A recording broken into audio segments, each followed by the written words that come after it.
Welcome back.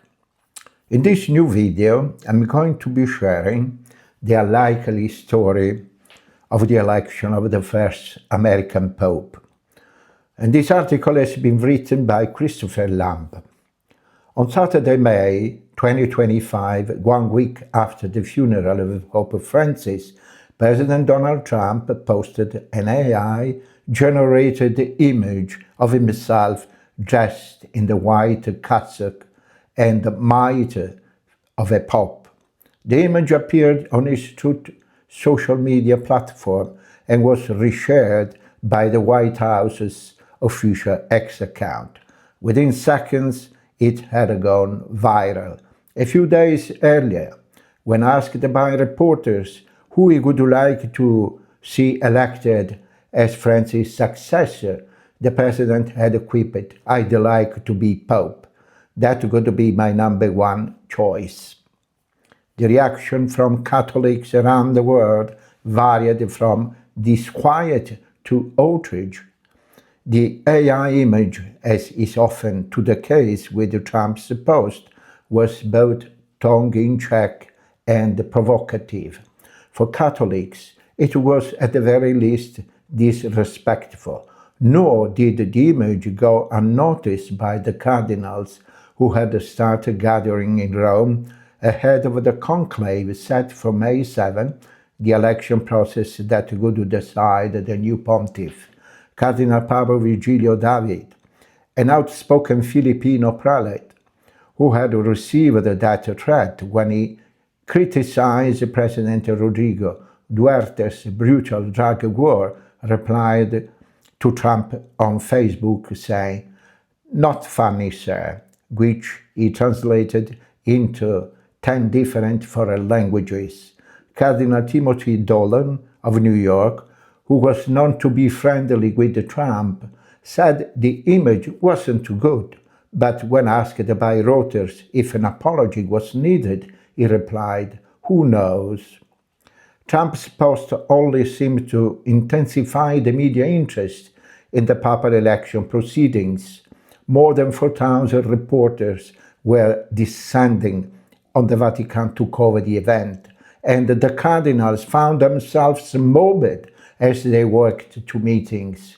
The public's interest, too, was unusually high because of the popularity of the 2024 Conclave movie, a thriller that depicted the worldly ambitions of a man in vying to become Pope.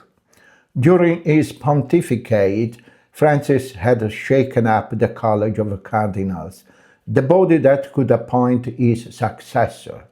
He had made its membership more international and diverse to reflect the fact that the Church was changing. For years, its axis had been shifting away from Europe and the West to encompass the growing numbers of Catholics in Africa and Asia.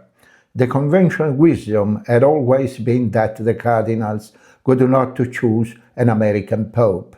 Given the enormous power of the United States, politically, culturally, and economically, the cardinals were unlikely to elect a pope from that country. But something had changed since the election and re-election of Trump on an American first agenda. There was a distinct sense that the role of the United States in the world was shifting. A few days before the conclave started, I interviewed Cardinal Osvaldo Garcia, the retired Archbishop of Bombay and hugely respected figure across the Church in Asia. Could there be an American Pope? I asked. In the past, he said, this was unthinkable. But then he paused and said, there could be an American Pope. Why not? There was in fact an American name on my short list of papabili, someone who could become Pope, Cardinal Robert Prevost. I knew him as the leader of the Vatican's powerful office for the Department for Bishops, which played a crucial role in appointing bishops and in holding them to account. And I had recently been hearing his name mentioned. I had met Prevost on one occasion in Rome. He had struck me as a thoughtful and good listener, a low-key figure who didn't give interviews, someone who seemed at peace with himself. And intriguingly, although he had been born in Chicago, he had spent decades of his life working as a missionary and bishop in Peru. He was, you could say, an un-American. As the cardinals prepared to enter the conclave in early May, the fierce criticism some of them had on Francis melted away. The focus now was on how the next pope could continue his predecessor's reforms and crucially exhibit a prophetic spirit which engaged with the world. Alongside their discussions, the cardinal had also been meeting privately for dinners in the restaurant of the Borgo Pio, a medieval quarter near the Vatican, and at another's apartment and residence in Rome. Any cardinal perceived to be campaigning overtly on his own behalf was immediately disqualified, so the politics were subtle. Alongside the papal candidates, papably there was a group of influential and well-connected cardinals known as kingmakers, who sought to bring different electors together and canvass support.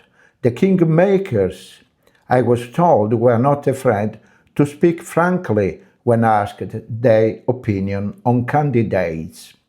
At this point, the result of the election was anyone's guess, but there were known front-runners among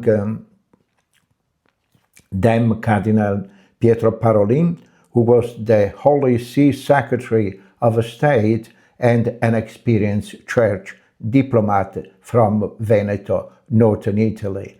Parolin appeared to be the leading unity candidate. He could not row back on Francis' main reforms, but might cautiously reorder priorities.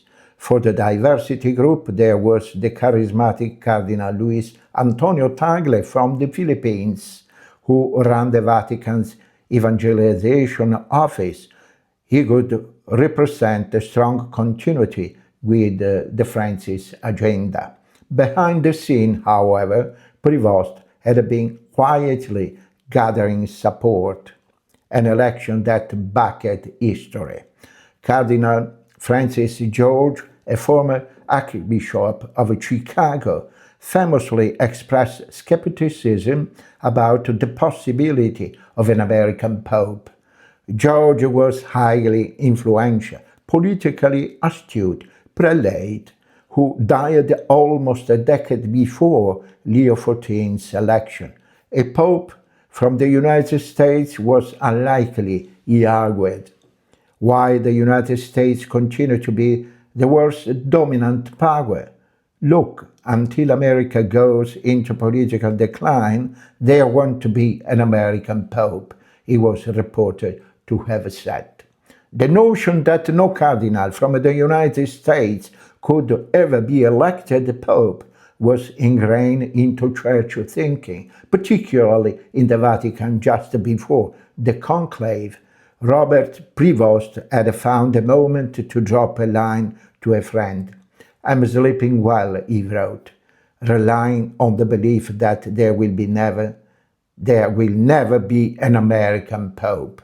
In fact, this notion has existed even before America became a great power. It was the new Pope's namesake, Leo XIV, who in 1899 denounced what he saw as the errors of Americanism. He had resisted what he saw as American particularism and worried that America's focus on individual liberty was undermine respect for church authority. That the next pope to call himself. Leo could come from the United States is a remarkable historical turnaround. Leo has adopted a style that is different from that of Pope Francis. It is certainly more low-key, yet beneath what might seem a meek exterior lies a steely determination. Leo is a lion who knows when to roar, and the moment he decides something, it's final. Unlike the politician who are full of a bluff and bluster and can see no further than the next election, Leo is charting a course for the long term. Underlying tension in Trump's era. The first American Pope in the Catholic Church 2,000-year history did not provoke a flurry of diplomatic activity from the White House. President Donald Trump told the reporters afterward that we were a little bit surprised and very happy about the election of the first American Pope. He described the news as a great honor for our country, saying that he looked forward to meeting Leo in what would be a very meaningful moment. Yet the President of the United States had no direct contact with the first American pontiff in the aftermath of Leo's election, nor in the early months of his papacy. Speaking at the end of July, Leo confessed that he had not had direct conversation or met with the president, although he was not overly concerned about this. Trump's own position toward the Pope seemed to be one of respectful ambivalence. While Trump talked about a possible meeting with Leo a couple of months later, he said he had nothing planned and seemed in no rush to make it happen. By contrast, his predecessor, Joe Biden, who was only the second Catholic president after President John Fitzgerald Kennedy, spoke with Pope Francis on several occasions during his term, including after Biden took office in 2020. In October 2021, they had a 75 minutes meeting in the Vatican.